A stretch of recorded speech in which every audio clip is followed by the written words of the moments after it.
Weeks after Mark Bennett kept the house, the car, and custody of our two children, I carried my father's sewing machine into the basement of Grace Hill Church and hemmed 12 school uniforms for $3 each.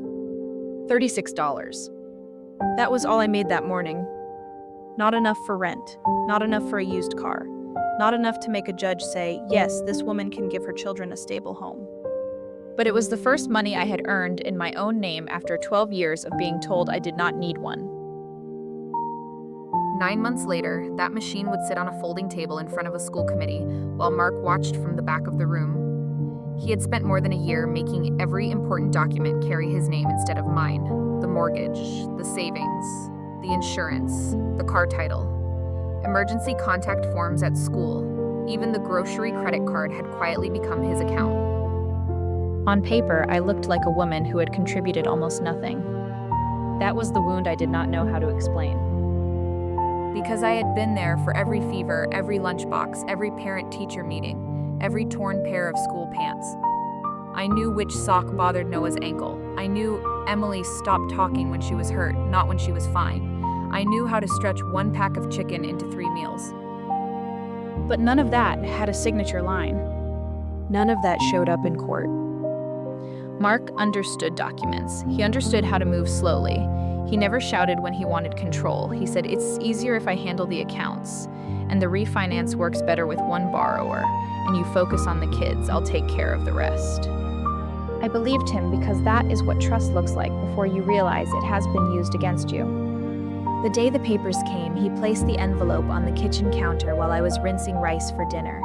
I remember the water running over my hands. I remember reading my own life in language that made me sound like a guest in it. No independent income. No vehicle in her name. No verified housing. Limited recent employment history. Primary custody requested by the father due to stability concerns. Stability. That was the word he used after I had spent 12 years keeping everything stable enough for him to build a career on top of it. The temporary order came fast. Mark stayed in the house on Maple Ridge Drive with Emily and Noah. I left with 2 bags of clothes, a shoebox of sewing supplies, and the machine my father had used for 31 years. Mark did not fight me for it. He looked at it sitting in the garage, heavy and gray, and said, you can take that old thing if you want. It's just taking up space. That old thing. My father had taught me on that machine when I was 9. He repaired uniforms, work jackets, choir robes, anything someone needed to fix the world looking less broken than they felt. He used to say, a seam only holds if you do the work where nobody sees it. At first, the machine sat in the corner of Mara's living room, covered with a towel, while I slept on her sofa and tried to answer my children's texts without promises I could not keep. Emily asked if I was coming to her art show. Noah asked if I had a room yet. Then one night, Mara asked me if the machine still worked. I wanted to say no. I wanted to say a sewing machine could not fix a custody order, or put my name back on a deed, or make a bank believe I existed. But I plugged it in anyway. The motor coughed, the needle jumped, the thread snapped twice. Then, after I oiled the parts the way my father used to, it started moving. Not smoothly, not beautifully, but steadily. The next morning, I took in 12 donated school uniforms from the church closet, pants too long, knees torn, waistbands loose, clothes for children who needed them ready before Monday. By noon, I had $36 in an envelope and a list of names written in a notebook. I did not know yet that those names would become customers, that the notebook would become records, that the records would become evidence, that the evidence would become the first thing Mark could not explain away. All I knew was this: he had taken everything that had a title, a deed, an account number, or a signature. And he had left me the one thing he never thought was worth naming. He should have looked closer. For a long time, I thought a quiet house meant a healthy one. Our house on Maple Ridge Drive looked peaceful from the sidewalk. White trim, 2 maple trees, a basketball hoop over the garage where Noah played until the driveway was covered with chalk marks. In the kitchen window, Emily kept herbs and pretended she was on a cooking show. From the outside, we looked like a family that had figured things out. Mark left for work at 7:15 every morning in a pressed shirt and dark coat. He worked as a finance manager at a local credit union, the kind of job that made people trust him before he finished a sentence. He knew numbers. He knew paperwork. I was the one who made the house run. I packed lunches, signed field trip forms, remembered which teacher preferred email, and which one still sent paper notes home. I knew Noah needed extra socks after basketball. I knew Emily would say she was fine for 2 days before admitting someone at school had hurt her feelings. Mark called that being good with the kids. I called it my life. At first, I did not mind that his name was on more things than mine.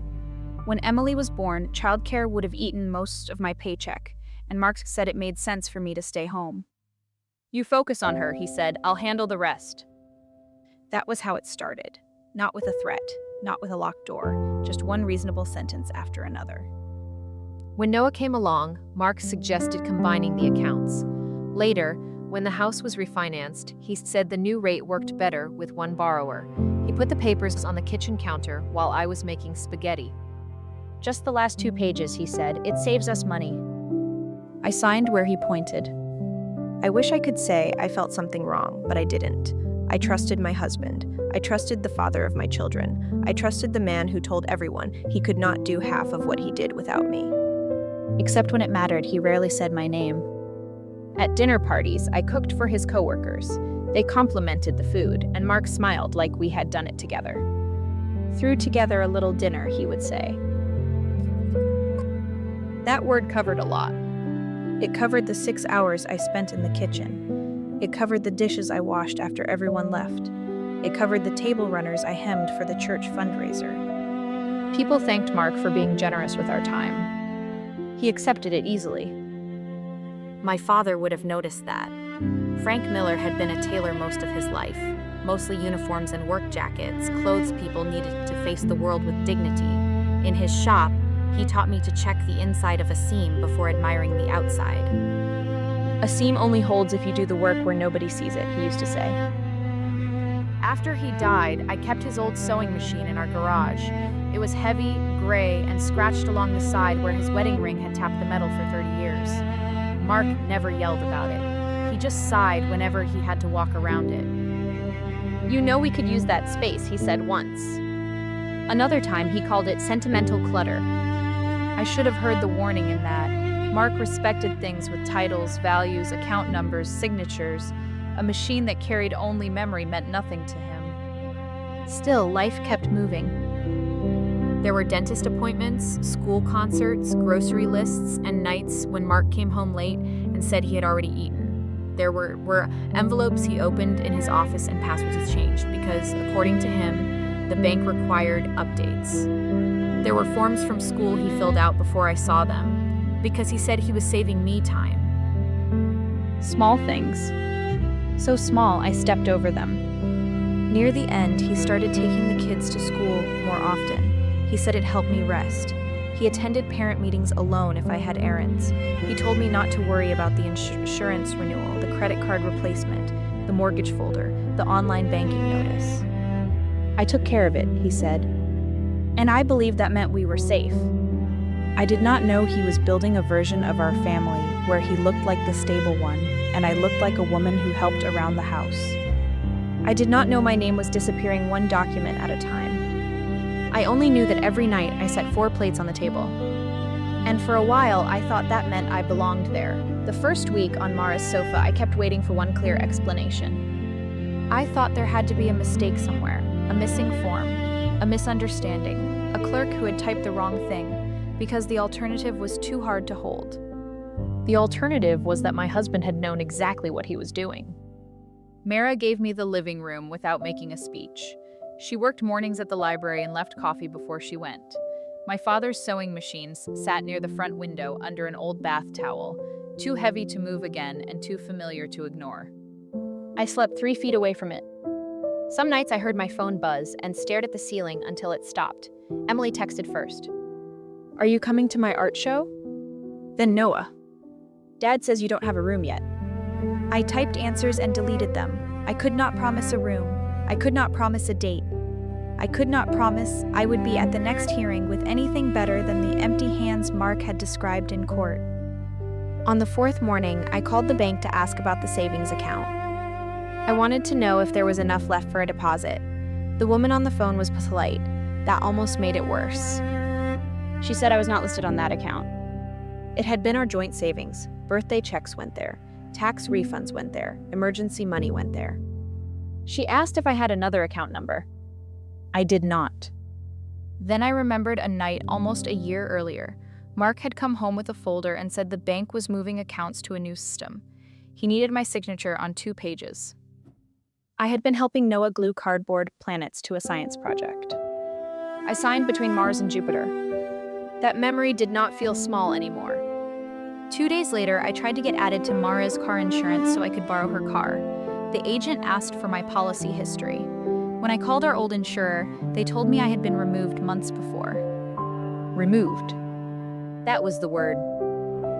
I remembered Mark standing by the garage door, saying the renewal had been expensive and he had cleaned up the policy. I had thanked him.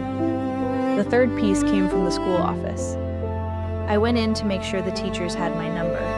The secretary turned the monitor slightly away and said Mark was listed as the primary parent for school communications. I said, "I'm their mother." She lowered her voice and said, "I know." Mark had updated the forms in February, 3 months before the papers were served. I walked out of the school and stood beside the flagpole until my hands stopped shaking. Savings account, insurance policy, school contact forms. Then the refinance papers. Then the credit card that had stopped working in the grocery store while Mark said there had been fraud.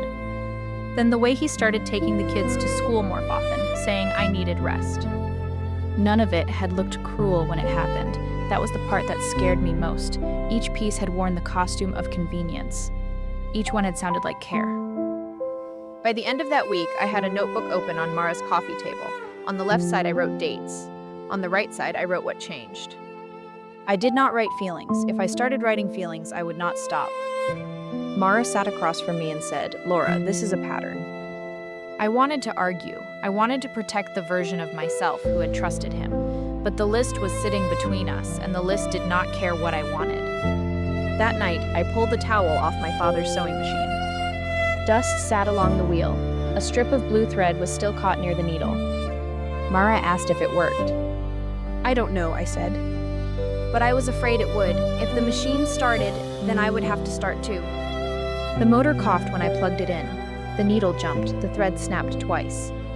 I oiled the parts the way my father had taught me. Then the machine began to move. The next morning, Pastor Helen let me use a corner of the church basement. Donated uniforms were piled in plastic bins. Pants too long, knees torn, waistbands loose. I hemmed 12 pieces that day. $36. I wrote every name in the notebook, every item, every dollar. It was not enough to bring my children home. But it was the first page Mark had not written for me. The first thing Simone Hart told me was not comforting. She did not look at my notebook, pat my hand, and say everything would be fine. She was 32, maybe 33, with tired eyes and case folders on her desk. She read my timeline twice. Then she said, "Laura, this helps, but it does not fix everything." I nodded like I understood, even though part of me had walked into that legal aid office, hoping one clean list would make the court see what Mark had done. The savings account, the insurance policy, the school forms, the refinance papers I had signed while Noah's science project dried on the kitchen table. Simone tapped the page with her pen. "What you have is a pattern," she said, "but custody is not decided by who hurt you most. The court will want to know what your life looks like now." Now. That word was heavier than all the papers in my folder. Now I slept on Mara's sofa. Now my income was $36 here, $48 there, folded into envelopes. Now my children had a bedroom at Mark's house, and a mother who could only meet them at the library twice a week. I wanted to tell Simone that none of that was fair. Instead, I asked, "What do I do?" She gave me 4 instructions. Keep records of every dollar. Get a written agreement for the church basement. Find housing with my name on the lease. Communicate with Mark only in writing. No speeches, she said. No angry calls. No social media posts. No trying to make him admit what he did. Build the file. So that is what I did. Pastor Helen wrote a letter saying I could use the basement 3 mornings a week and paid $25 every Friday.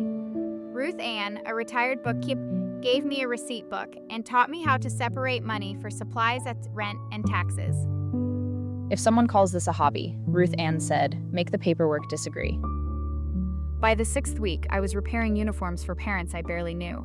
Pants, skirts, loose waistbands, broken zippers. I charged $6 for hems, 4 for patches, 10 for zippers. Every name went into the notebook. Every payment went into a small checking account under my name. Not Mrs. Mark Bennett. Laura Miller Bennett. The Miller mattered to me. That was my father's name. The first real opportunity came from Dana Ortiz, a mother from the school's uniform closet. She brought 2 bins filled with donated clothes that did not fit the children who needed them. 40 pieces, 2 weeks, 1 check if I finished on time. I was afraid to say yes. Then I thought about Simone's words, build the file. I said yes. For 14 days, I worked before sunrise and after dinner. The machine jammed twice, my back ached, I kept bandages beside the thread. Mr. Calvin Reed, a retired repairman, adjusted the tension and told me my father had taken good care of that machine. I almost cried when he said that. On day 9, the school paused the order. Dana called carefully. Mark had emailed the administrator. He said I was in an active custody dispute. He said he was concerned I was using the uniform program to create an image of stability. He asked whether the school had verified my business. For 10 minutes, I sat on the basement floor and stared at the bins. The old me would have called him. The old me would have begged him to stop. The old me would have tried to explain that those uniforms were not a trick. They were work. Instead, I called Simone. She told me to send documents, not feelings. So I sent the church agreement, my price sheet, receipts, and a note saying I had no contact with students and only handled donated clothing through the parent coordinator. The school restarted the order the next morning. Mark called that night. I did not answer. He texted, "You know this little sewing thing does not make you stable." My hands shook when I read it, but I did not reply. I printed the message and put it behind his email to the school. One page did not prove everything, but one page after another was beginning to show exactly what he was trying to do. On the last day, I delivered 40 finished uniforms in clear bags. Dana handed me a check and a letter from the school thanking me for professional work. I sat in Mara's parked car and held that letter against my chest. It was not justice. Not yet. But for the first time, I had a piece of paper Mark had not written for me. The hearing did not feel like the kind of moment people imagine. There was no dramatic speech. No one gasped. No one stood up and said Mark had been wrong. It was just a small courtroom with tired chairs, fluorescent lights, and a clock that clicked too loudly above the judge's bench. Mark sat across the aisle in a navy suit. He looked calm. His attorney spoke first and used the word Mark had been using for months. Stability. He said Mark had the house. Mark had a steady income. Mark had bedrooms for both children and a car in the driveway. He said, my sewing work was new, unpredictable, and not enough to replace the structure the children already had. I listened with my hands folded on the table. The old me would have wanted to interrupt. I would have wanted to explain that I had packed lunches and kept those children steady long before Mark ever used the word in court. But Simone had told me, let the file speak. So I sat still. Then she opened the folder. She did not make me sound like a hero. She made me sound real. A lease with my name on it. 4 months of bank deposits. Receipt books. The church basement agreement. The school uniform check. Then came Mark's email to the school. Simone read the part where he said I was using donated uniforms to manufacture stability. She read his text saying my little sewing thing did not make me stable. She did not raise her voice. The judge looked at Mark and asked why he had contacted the school about work that had nothing to do with the children's safety. Mark said he was concerned. The judge asked what danger there was in me hemming donated pants. Mark did not have a clean answer. That was the first time I saw it. Not fear, not regret. Just the small pause of a man whose words no longer landed where he expected them to. The decision came 20 minutes later. I did not get everything back.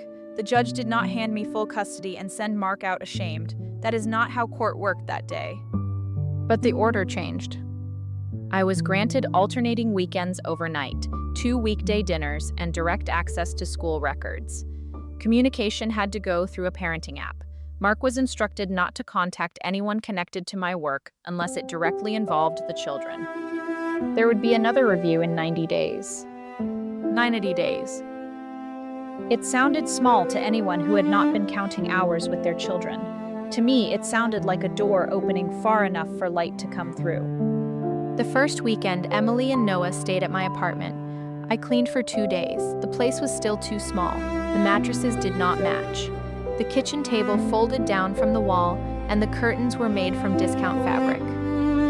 But when Noah dropped his backpack by the door, he did not look around like it was temporary. He said, "Where do I sleep?" I pointed to the mattress by the window. He smiled. Emily stood beside my sewing machine and ran her fingers over the scratches in the metal. "This was Grandpa Frank's?" I nodded. "You fixed uniforms too?" Uniforms, jackets, anything people needed to feel ready. She looked at me and said, "So you're doing what he did." I had spent months trying to prove I was more than what Mark put on paper. My daughter said it like it had always been obvious. Mark did not disappear after that. He still argued through the app. He still used polite words like reasonable when he meant control. But something in me had changed. I stopped answering fear with explanations. When he called outside the app, I let it ring. When he wrote something meant to make me feel small, I saved it and replied only about the children. I went to work. 3 months later, the school committee approved Miller Stitch and Mend as a small vendor for the uniform closet. It was not a big contract. It did not make me rich. It did not erase what Mark had done. But it had my name on it. My father used to say a seam only holds if you do the work where nobody sees it. For a long time, I thought that meant my work did not matter because no one saw it. I know better now. The hidden work is often the strongest part. So if someone spends years making you disappear from every document they can touch, do you keep begging them to see you? Or do you start building a life that no longer needs their signature to be real?